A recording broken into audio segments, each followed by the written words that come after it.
I'm Charlotte Carpenter. I don't want to say that I'm an independent liberator because we're all in this together.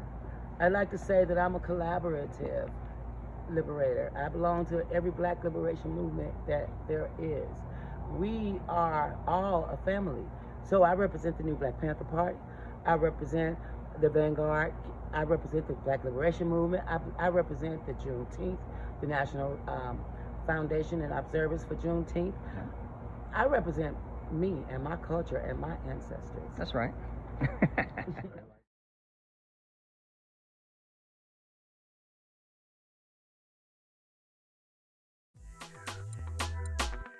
Oh, we can walk and talk.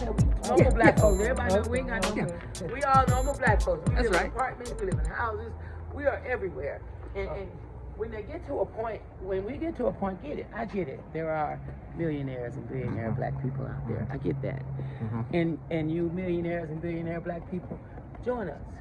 You understand? The grassroots. We're the ones down here doing the fighting. We're fighting hard, trying to get finances, trying to get fundings for all these organizations nationwide. And I'd like to say to you black millionaires and billionaires, choose us to donate your money to.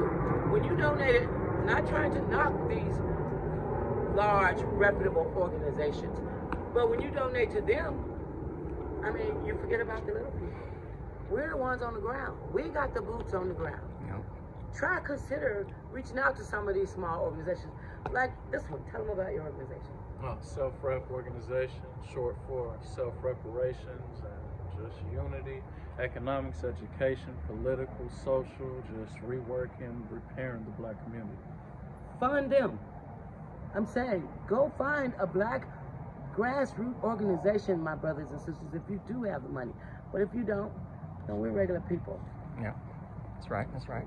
Now, the Black Panther Party, Black Panthers, that's black history.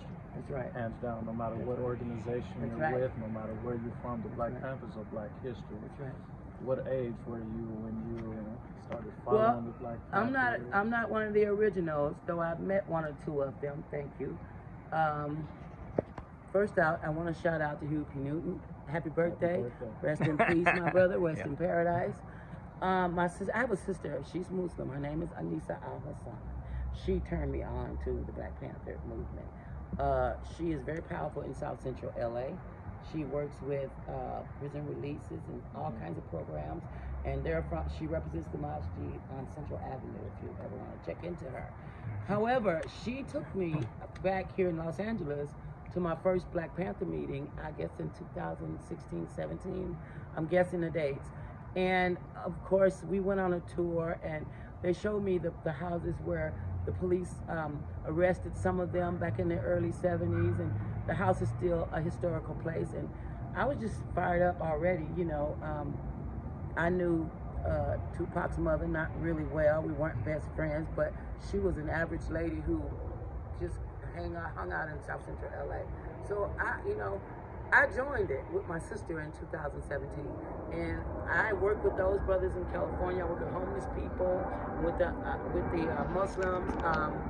I work with Maxine Waters when she was a councilwoman, and I worked with the WLCLC when they first built it up. I worked on the grant writing team, so I can just say that I've been involved so many years, and I joined the Panthers because I was just so fascinated, and I wanted to do my part, my small part.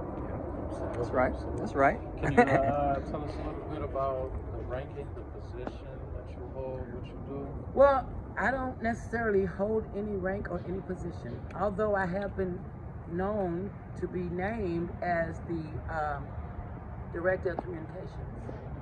Okay, because I work with different organizations in different states to work with, like for instance, we did the Emmett Till movement with Dr. Malik Shabazz. He was the former chairman of the new Black Panther Party. Now it belongs to Brother Babu. Brother, don't be angry. I can't. Babu or X. I can't pronounce your name. Don't be angry, brother. But at the end of the day, I got much love and power and respect for you, Brother Babu. So with that being said, though, I work on the challenge to find a sister that blamed Emmett Till when they found the warrant. I guess you guys are familiar. Well, I coordinated a few of those movements. And then I also with Tyree Nichols. when he got killed in Memphis. Okay, first of all, the Emmett Till event was in Mississippi. And with Tyree Nichols, I coordinated one or two of the meetings that we had, the movements that we had to bring awareness and to challenge the Memphis Police Department. Of course, here in Las Vegas in 2020, I worked on the committee. I don't want to just say I, because it's not about me. And I didn't do nothing. I mean, I worked with groups, because that's what it's all about. Mm-hmm. And we coordinated one of the largest Juneteenths in Las Vegas ever had. How can we get black people to unify and do what needs to be done? Excellent. Good question. How can we get black people to unify? Wow, that's deep. Well, I don't even know how to answer that, to be honest with y'all. Because in my heart, I believe in collaboration. I believe that somehow us black people got to get it in our minds that just because it ain't your idea doesn't mean that it can't be done. You understand? We can all have ideas and we can all do it. You can have, your organization has a movement and a mission. We need to come support what you got. If the next brother has a movement and a mission, y'all need to get over there. We driving in these cars, we can rent cars to go everywhere. I pay for people's rental cars, and I ain't rich. I just have a job at Amazon. And I wire, many of you brothers and sisters, you know, can attest to this. I wire money to a lot of brothers and sisters that need gas when they're traveling in the movement, or I work with them on renting cars, or help with getting hotel rooms. I've done that many years, and I'm just like y'all. I work paycheck to paycheck. But I believe in the movement, and I believe in us collaborating. So having the thing that make us collaborate, oh, that is so hard. I think the one problem we have is we don't want to support each other because we want to be, some of us, not all of us, but some of y'all just can't stand it if it ain't your idea. That is so ridiculous. When are we going to get by that? Why can't you go support this brother because you know he's fighting for the same cause? And then why can't you go support them? That's what the only problem I see is collaboration. We can't seem to collaborate these organizations. Got to get egos out the way. Egos got to go. Egos out the way. Right. Completely understand it. Do you like, the direction the new Black Panther is headed, Panther Party is headed? That's a deep question. And I hope some of them really hear this. I hope there's a way you can make sure they get this video. You know, like I said, I joined first in South Central LA years ago. Brother Malik Shabazz, Brother McKeel, Brother Adrian Parker, my sister Anissa Al-Hassan, and there's so many others that are originals that have been Black Panthers for way longer than me. And I gotta tell you, I've watched them move more in the South. They move around, they change, ranks and positions because the egos get in their way and they separate and they fight, and then they want to break off and make this chapter and this chapter. You know, I see nothing wrong with that, first of all, because you may have 10,000 people that may agree with what you think. You may have 10,000 that may agree with what you think, but at the end of the day, we all got the same mission. So I can understand having separate entities. My problem is us not being able to come together. You know, like I brought this up, this event we got coming up. I mean, I'm guaranteeing myself, somebody is gonna say, I sent you guys this text on what we're about to do with Washington. And you know, we fought, we marched many years to get those 2 million signatures to get them to Congress, so that we could put the bill on the floor. Then we got rejected. Then we had to go find somebody to lobby. We had to raise money. Mother Opal Lee is our queen mother of Juneteenth. That queen has been all over the United States, raising money, raising funds, getting supporters, getting sponsors for our Juneteenth effort to help make Juneteenth a holiday. Hold on a minute, son. I gotta call you right back, okay? So, that was my son. So, with that being said, now that Juneteenth is a federal holiday, we need to show the other cultures that we support our holiday. Just like they support Cinco de Mayo, the 4th of July, what is the Jewish holidays, St. Patrick's Day. We have an opportunity to go to Washington, D.C. and plant our flag. we have an opportunity, so you know it's going to be widely covered because it's at the White House. We have an opportunity to show the world that Juneteenth is our holiday. Now, I'm sitting out posting, invite different organizations to participate with me.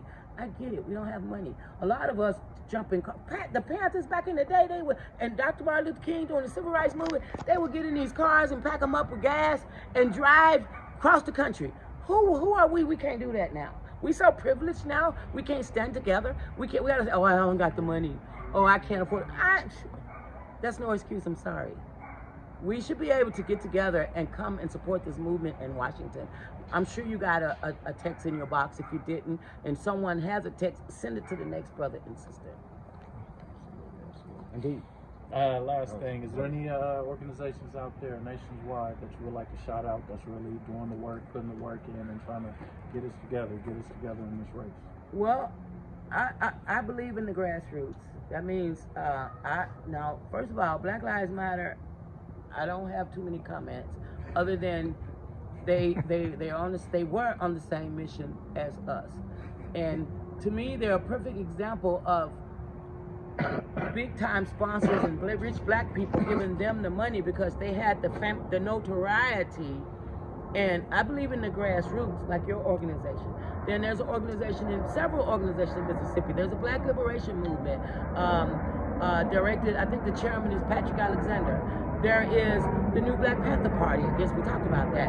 There is, oh my God, I just believe in all grassroots in your city, wherever state you are living in, my brothers and sisters, and you're on the ground with your boots on the ground like we are, and you're working payday to payday and hustling money for gas and hustling pies and doing this to raise money for your organization.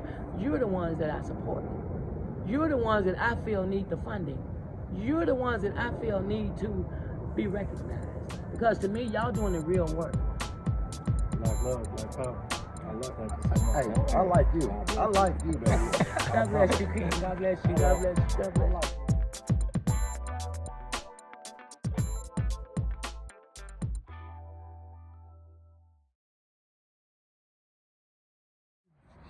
you. Meet me in Washington, D.C.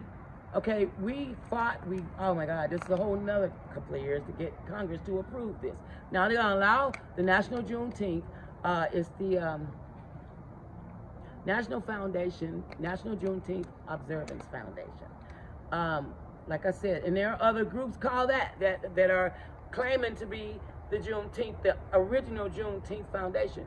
Dr. Ronald Myers coordinated this group many years ago. I don't know if you guys have heard of him, but this brother is the brother that initially started the National Juneteenth Foundation. And he started by reaching out to everybody in different states. I met him in Mississippi, saying, hey, you're gonna do Juneteenth in your state. Let's let the world know that let's bring our holiday together. So we fought, he passed on. I mean, I've sat by his deathbed, rest in peace. I'm honored to say that I spent a lot of time with Dr. Myers. He attended my first Juneteenth. I did my first Juneteenth, 2015 in Itta, Mississippi. Okay, and I did it 5 years. And Dr. Myers is the one that inspired me to do that. So with that being said, we are not the only Juneteenth, but I just feel like we put our heart to it and our money in it to get Congress to allow it to be a federal holiday. So now I'm asking you guys to meet me in Washington, D.C. on the 17th or the 8th. That's a Monday or a Tuesday. I get it. We working. I got a job, but I intend to be there. We got time to make time to get there. You can drive there in 6 or 7 hours and bring your flags and represent your organization and drive back. That's what the movement is all about. How the hell are you to say that you're a black liberator and you can't even get off your butt and say, well, I can figure out a way to take a couple days off. Mm-hmm. Or I can get some brothers that ain't working and fund them and send them to represent. There's no reason under this earth that no black organization should not be in Washington when we go to represent the National Juneteenth. If you can't come, brother, then y'all need to have your meetings and put your funds together and send somebody with your flag representing your organization. So I challenge you, black people, come to Congress with us, come to Washington with us, and let these black people, let the other cultures know that we respect and we honor and we demand respect for our Juneteenth federal holiday. That's right.